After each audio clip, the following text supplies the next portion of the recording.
New channel, Brazil, Ela chegou no sítio com uma mala velha. Hanamau escada e dois meninos agarrados na outra. O mais velho segurava o menor com força, como se soubesse que a partir dali segurar era tudo que restava. O avô tin, a marido sozinho, o naquela terra e a única coisa que deixou para ela foi sítio que o mato já estava engolindo.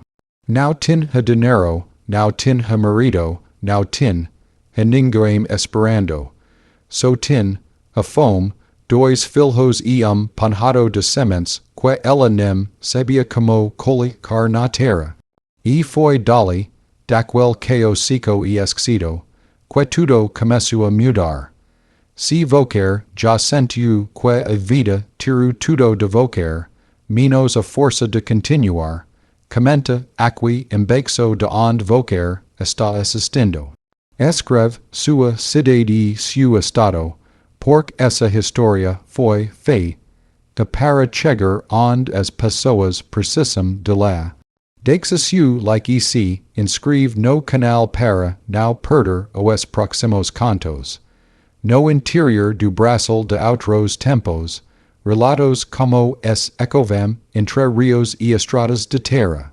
Teresa tin, a 28 anos e dois filhos quando o mundo, que ela conhecia, deixou de existir. Não foi de uma vez, foi aos pedaços, do jeito que as coisas ruins costumam acontecer quando ninguém está prestando atenção. O marido, Ademar, era trabalhador de fazenda alheia, homem de braço forte e palavra bonita. Daqueles que sabem exatamente o que dizer para uma mulher, acreditar que o amanhã vai ser diferente do hoje. Nos primeiros anos de casamento, ele cumpriu a metade do que prometia, e a metade já percebido para quem nunca tin recebido quase nada. Os meninos vieram rápido, Joaquim primeiro, depois tenindo com 3 anos de diferença. E a vida foi se apertando com a naturalidade silenciosa das vidas que já começam apertadas.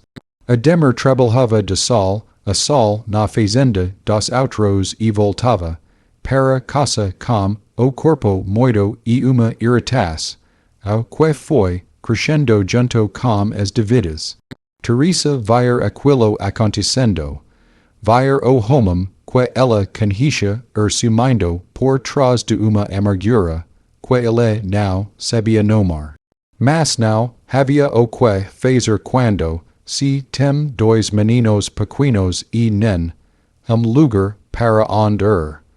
A bebida chegou antes da decisão de partir. Primeiro nos fins de semana, depois nas quartas, feiras, depois qualquer dia que trouxesse uma desculpa. E no amanhecer de segunda-feira, quando Teresa acor, do encontro ao lado de la da cama frio e a gaveta do armário vazia, ela entende, o que a dessis, ao jatin, a sido tomada sem que ninguém a consultasse. Ademar tin, a ido embora levando 2 mudas de roupa, o dinheiro que estava escondido debaixo da tábua, solto do sol, ho e nenhuma palavra de despedida para os filhos que dormiam no comodo ao lado. Os primeiros 2 meses ainda vieram, com algum dinheiro, envelope sem remetente, com notas amassadas e nem, bilhete que chegava, pela mão do conhecido que passava pela região. Teresa usava cada centavo, com a precisão de quem, conta os graus de erros antes de colocar na panela. No terceiro mês, o envelope não veio, no quarto também não, e Teresa parou de esperar, porque esperar custava uma energia que ela não podia mais gastar. A sogra, Dona Olivia, tin, recebido ela e os meninos na casa de lá, quando o casamento ainda existe, porque demer now tin, a conseguido terreno propria, e morar com a mi persia a solius, ao mais pratica para homem que adiava todas, as decisões importantes da vida. Era uma casa de 5 comodos, com caio de cimento, queimado quintal onde dona Olivia criava galen, has com o mesmo rigor, com que controlava, quem entrava e quem saia da porta de lá. Dona Olivia now era mulher má, no sentido que as pessoas costumam usar essa palavra. Now baixa, now gritava com os nitos, now deixava faltar a comida racionada, que ela mesma distribuía nas porções que achava certas. Mas havia nela uma dureza que vinha de dentro, uma forma de olhar para Teresa que deixava claro, sem precisar de palavras, que ela era uma presença tolerada e não desejada. Enquanto Ademar morava ali, Teresa tin, a pelo menos o papel de esposa do filho, e isso lhe dava lugar, por menor que fosse. Quando ela partiu e ficou evidente que não voltaria, o lugar de Teresa naquela casa começou a encal. Até não caber mais ninguém dentro de lá. Dona Olivia passou a falar sobre a boca a mais na mesa, sobre o preço do feijão, o que não parava de subir, sobre como criar nito. Era obrigado, ao de mim e não do avô. Falava essas coisas na frente de Teresa, em voz alta, o suficiente para que os vizinhos, os ouvissem tom como o suficiente para que ninguém pudesse acusar ela de crueldade. Teresa aguentou ro meses daquilo, lavava a casa inteira de joelhos, cozinhava as 3 refeições, cuidava das galinhas, remandava as roupas da sogra e dos meninos. E ainda encontrava tempo para lavar roupa para fora, trazendo algumas modas que ela entregava. Dona Olivia como contribuis, ao para os gastos, mas nada era suficiente para alguém que já tin. Decidido que ela precisava o ultimato veio numa manhã de terça, feira com a frieza de quem está comunicando uma decisão administrativa. Dona Olivia disse que a casa era de lá, que o filho tin, ha ido embora e, que Teresa precisava arranjar o rumo de lá antes do fim do mês. Disse que já tin, ha sido generosa demais e que ninguém podia acusar ela de não ter feito a parte de lá. Teresa ouviu aquilo segurando tenin, o no colo com Joaquim agarrado na ceia e, não responde, nada por a dignidade que ela ainda tin, não cabia número resposta, e para aquela mulher.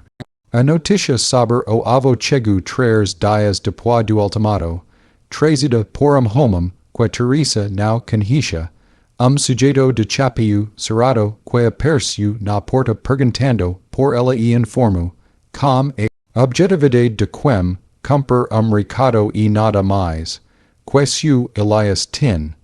A falecido havia 2 semanas no sítio de lá. Morreu sozinho, como vive, nos últimos anos, e a única pessoa que ele tin, a deixado registrado como herdeira era a neta Teresa. O homem entregou papel dobrado com o endereço do cartório, onde a documentasse, eu estava esperando, e foi, embora antes que ela tivesse tempo de perguntar qualquer coisa. Teresa ficou parada na porta com o papel na mão, sentindo o peso daquela notícia se dividir em 2 dores que não combinavam entre si. O avô tin, a marido e ela não estava lá, e ao mesmo tempo, o avô tin, a deixado para ela a única coisa que poderia significar alguma diferença naquele momento. Seu Elias ira o pai da mi de Teresa, homem de maus grandes e fala mansa, que tin, a passado a vida inteira naquela terra, plantando o que a terra aceitava e colhendo o que ela devolvia. Teresa tin, a sido criada ali nos primeiros anos, quando a mi ainda era viva, e o sítio era lugar com cheiro de café, tirado e som do enxada batendo, no que toda a manhã.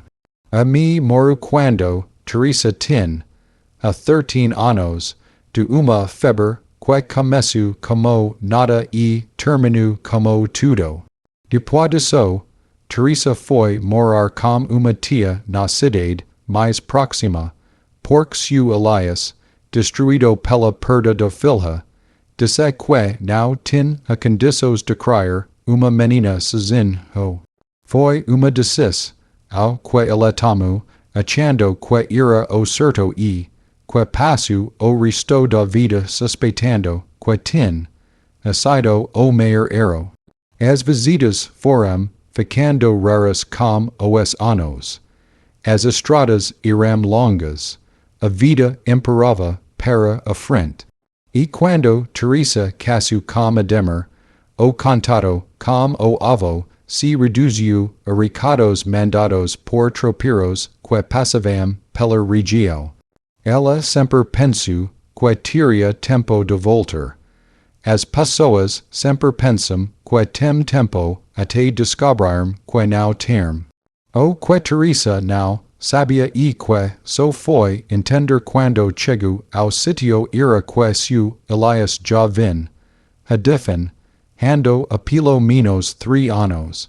Uma fraqueza que começou nos olhos e foi subindo, tomando o corpo inteiro como uma lentidão. Ao que não assustava no começo, mas que foi tirando de lá, pedaço por pedaço, a capacidade de cuidar daquilo.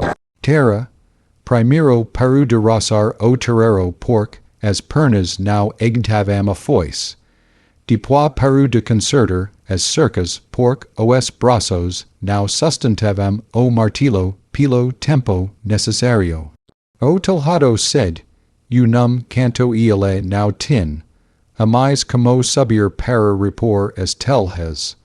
O mato foi tomando conta do quintal, da entrada, dos canteros que ele sempre manteve limpos. E seu Elias foi encolhendo dentro daquela casa que ia ficando grande demais, para homem sozinho, e don't. Nos últimos meses, quais não saia do comodo da cozinha, vivia do que a maneira deixava quer no quintal e do leite da vaca, que ele ainda conseguia tirar sentado num tocou com as mãos tremendo. O sítio foi ganhando cara de abandono, enquanto o dono ainda estava vivo, porque às vezes acute assim que as coisas moram, não de uma vez, mas aos poucos, junto com a pessoa que cuidava delas. Teresa gastou 2 dias organizando a partida. Junto numa mala velha as roupas dos meninos, as de lá, cobertor que tinha, saído da mi e, que ela guardava dobrado no fundo do baú, e uma fotografia pequena e amarelada do avô, segurando ela no colo. Quando era beber, não levou nada da casa de Dona Olivia, porque nada daquela casa era de lá, e ela fazia questão de ser sem dever alfinete. Na manhã da partida, Dona Olivia ficou sentada na cadeira da cozinha, enquanto Teresa arrumava os meninos e não disse uma palavra de despedida, nem para ela, nem para os netos. Joaquim o para avô com aqueles olhos sérios de menino, que entende mais do que deveria e pegou a mão do irmão. Tunin, perguntou para onde iam e Teresa disse que iam para a casa do bisavô. E o menino assistiu aquilo com a confiança absoluta que os filhos de 5 anos depositam nas mis, sem saber que me também now tin, acertas de nada. A viagem duro dia inteiro. Teresa pegu uma corona, num caro de boi, que ia até a metade do caminho, com os dois meninos espremidos entre sacos de milho e a mala no colo.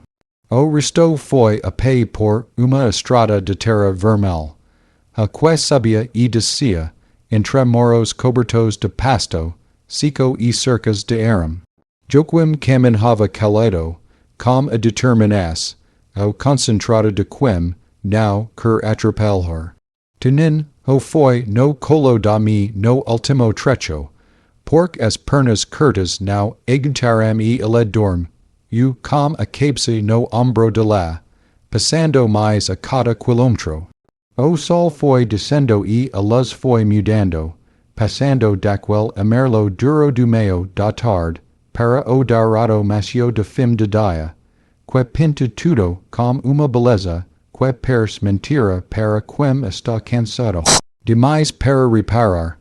Teresa reparou mesmo assim, porque havia naquela luz alguma coisa que lembrava as tardes da infância, quando ela corria pelo terreiro do avô, sem saber que aquilo era felicidade. O sítio aperce, e quando ela já estava quase desistindo de andar. Primeiro veio a cerca de madeira queda em vários pontos, com o arame solto e enrolado no mato que tin, acrescido por cima. Depois o terreiro largo tomado de capim alto, on traers galen, as magras seis escavam entre os tocos de mato, com a indiferença de quem mora ali a tempo suficiente para não estranhar mais nada. A casa estava no centro, com as paredes de tapa ainda firmes, mas o reboco descascando em placas grandes que mostravam o barro por baixo. O telhado de telhas coloniais tin, acedido num canto, deixando buraco escuro por onde o seio apercha. A porta da frente estava encostada, não trancada, porque não havia mais nada ali dentro que alguém quisesse levar. Teresa parou na entrada do terreiro, com a mala numa mão, tenin o dormindo no ombro e Joaquim grudado na outra mão, e ficou olhando para aquilo por tempo que ela não sabe medir. Era menos do que ela lembrava e mais do que ela tinha. Joaquim puxou a mão de lá e perguntou, tu se era ali. Teresa disse que era. O menino who para a casa, who para o mato, who para as galen, has não disse mais nada, mas apertou a mão da mi, com uma força que não combinava com o tamanho, o dos dedos de lá. Teresa respirou fundo, ajeitou o tenin, o no ombro e atravessou o terreiro até a porta. Empurrou a madeira com o ombro livre e o cheiro veio primeiro. Mofo, madeira velha, cinza de fogo apagado, semanas. E por baixo de tudo, perfume fraco de café, que tin, se entranhado nas paredes depois de décadas e se recusava a ser. Era o cheiro do avô, era o cheiro da infância. E Teresa ficou parada na porta com os olhos ardendo não de mofo, mas de tudo que aquele cheiro trazia junto, toda uma vida que ela tinha deixado para trás, achando que ainda estaria lá quando voltasse, entrou devagar, com cuidado nos passos, porque o sol rangia em lugares que ela não esperava, e foi andando pela casa escura enquanto os olhos se acostumavam. A casa era o maior cômodo, com o fogão de lenha, no canto, a pia de pedra encostada na parede e a mesa de madeira grossa, onde ela se lembrava de ter sentado no colo do avô, comendo bolo de fio, com as mãos. A mesa ainda estava ali coberta de poeira, com duas cadeiras. As outras duas tinham sumido. Num canto da cosenha, encostado na pared, como si estives esperando, havia bao de madera escura, com quedado pequeno e enferrujado que Teresa reconhece, na hora. Era o bao, onde o avô guardava as coisas que ele chamava de importantes, sem nunca ter explicado direito o que eram. Teresa cola, que o tenin, o adormecido sobre a mesa com o cobertor embaixo e mando Joaquim ficar perto do irmão.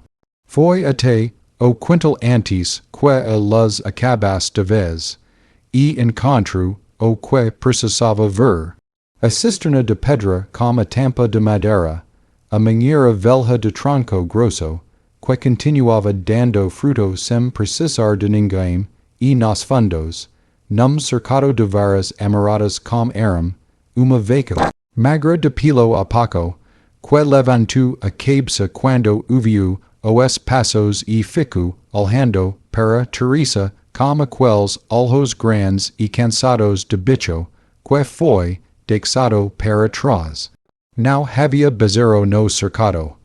Teresa lembrou que o avô sempre teve vaca com cria e a ausência do bezerro ficou registrada na cabeça de lá como uma pergunta que ainda não tinha a resposta.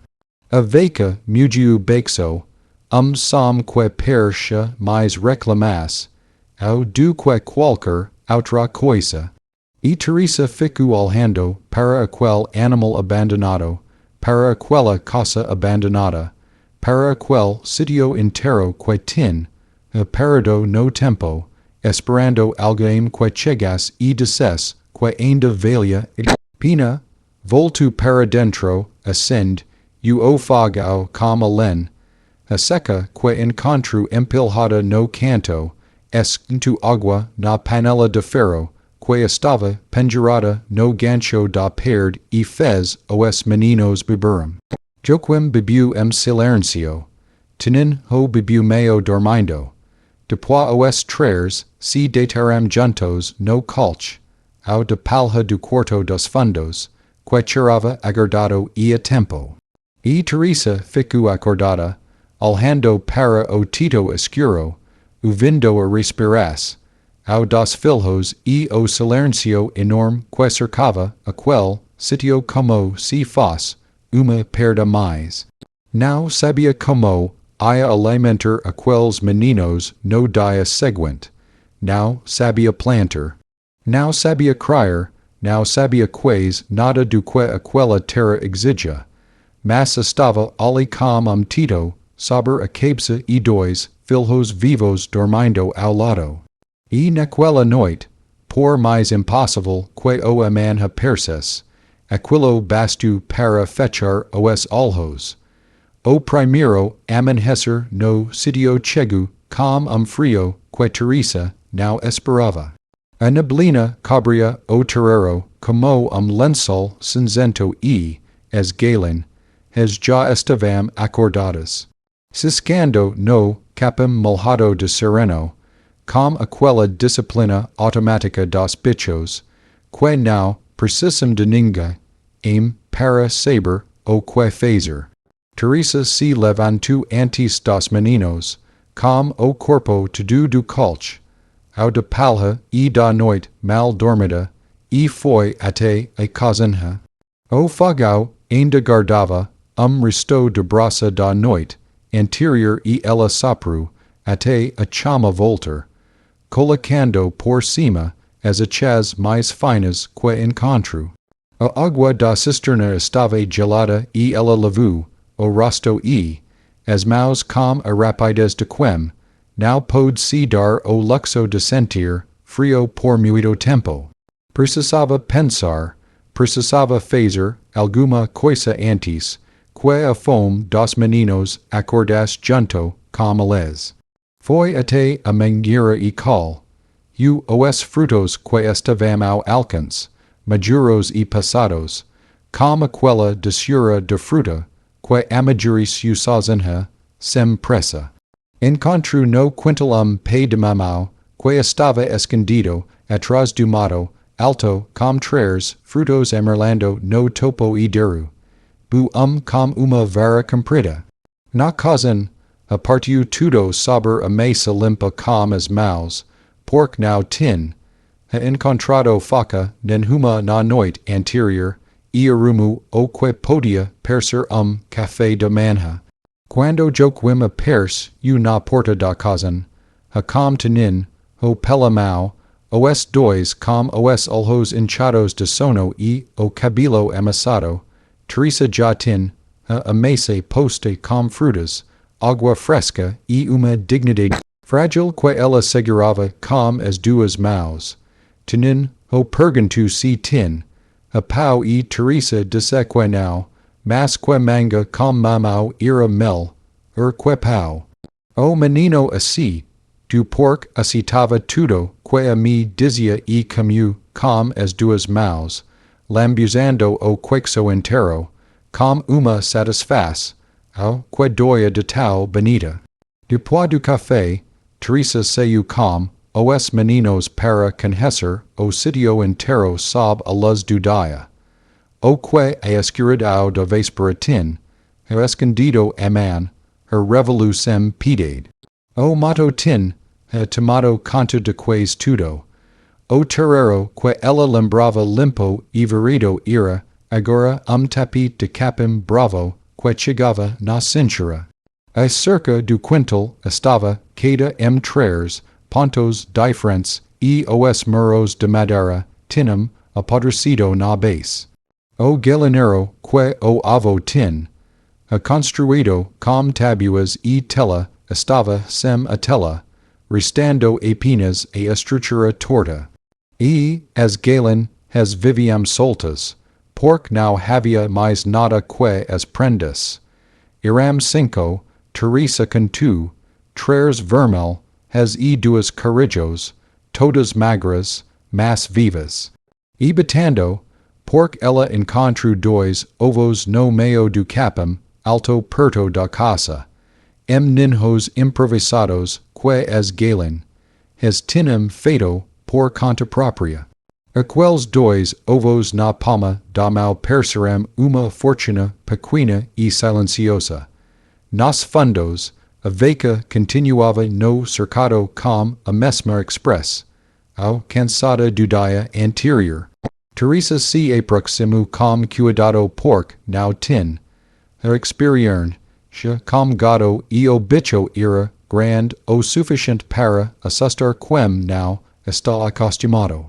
A vaca não se mexeu, apenas ficou olhando com aqueles olhos enormes e úmidos que os bovinos têm. E quando Teresa deu a mão e tocou o pescoço de lá, sentiu as costelas por baixo do pelo. O animal estava magro, malado, com o uber e muro, de quem não era ordenado há tempo. Teresa não sabia ordenar, nunca tin, feito aquilo na vida, mas sabia que, vaca com leite que não e tirado a dos e, sabia que leite significava alimento para os meninos. Sentiu tocou ao lado do cercado, olhando para a vaca. E fez uma lista mental de tudo, que não sabia fazer e, que precisava aprender antes, que o desconhecimento custasse mais caro do que ela podia pagar. O bao do avô ficou ocupando o pensamento de lá durante aquela manhã inteira. Estava ali na cozinha, passado e trancado, com o cuidado enferrujado que não seria quando ela passava. Teresa tentou forçar com pedaço de ferro, que achou no quintal, mas o cuidado era de ferro grosso, daqueles antigos que eram feitos para durar mais que o dono. A chave não estava nem lugar óbvio, não estava na gaveta da mesa, nem no prego atrás da porta, nem debaixo do colchão de palha. Teresa Vascal, who cada canto da casa e não encontrou, guardou a frustrar-se, ao para depois, porque havia coisas mais urgentes para fazer. Mas o bao ficou ali no canto da casa, a como uma promessa que ainda não podia ser aberta, e ela passava por ela várias vezes ao dia, sentindo o peso daquilo que não sabia. A primeira semana foi de limpeza e sobrevivência. Teresa cortou o mato do terreiro com uma foice velha que encontrou pendurada na parte do galpão dos fundos, onde o avô guardava as ferramentas. A lâmina estava cega e ela não sabia afiar, mas cortava o suficiente se a força fosse bastante. E força era a única coisa que Teresa tinha de sobra naquele momento. Joaquim Trebel, who ao lado de la deste o primeiro dia, sem que ninguém pedisse, arrancava o mato mais baixo com as mãos, jantava montes que depois Teresa carregava para longe, catava pedras do terreiro e empilhava na beira da cerca. Tin, há 8 anos e o corpo magro de Quem cresceu comendo pouco, mas havia nos ombros de la uma rigidez que não era de criança, uma postura de Quem entende, e que a infância tinha acabado antes do tempo e que não adiantava reclamar porque não havia ninguém ouvindo.